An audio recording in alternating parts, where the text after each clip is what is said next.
Time now for our weekly market monitor, who is betting on the U.S. consumer. Quint Tatro is back with us. He's founder and president of Joule Financial. Welcome back. Good to see you again. It's good to be here. And the first one you bring up for us, if you're thinking about the consumer, is Twitter. Now, I don't often think of that as a consumer company, obviously a technology company. How does that fit in? Well, the consumer or the American people really have this appetite for news and what's happening out there. And so this is not necessarily a place that they're going to go and buy things, but they're going to go there to understand what is going on in the world. We are seeing this through the trade and tariff agreements or lack thereof.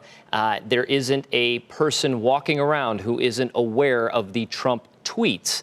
Yet, most people do not think of this as a viable business. Because it has had trouble monetizing this user. That is right? exactly correct. And what we have seen is that this company has made a tremendous transition fundamentally.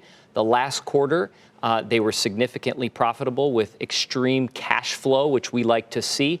We like to look for companies that are growing, that we can buy at a reasonable price, and Twitter is one of those names. And Walmart you like as well. They just came out with their earnings the other day. Online sales were up better than 35%. Yeah, Walmart is a staple for us. I don't think this is one that's going to nearly be as speculative as a Twitter. Therefore, we might not get the same upside. It's trading pretty high as is compared to its valuation.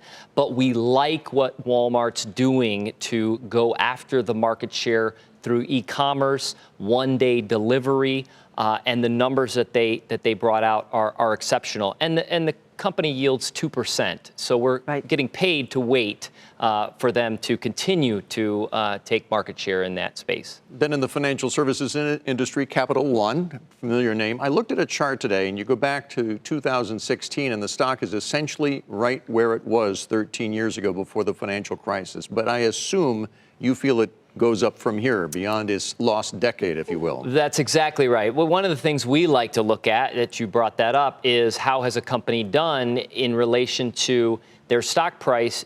Despite going nowhere in that stock price, that company has continued to improve its overall value. But what we like about Capital One, many financial companies are undervalued. That's true across the banking sector as a whole. But Capital One is making a big move to the online space to really try to get that younger generation, and they're doing a great job at it. Very good.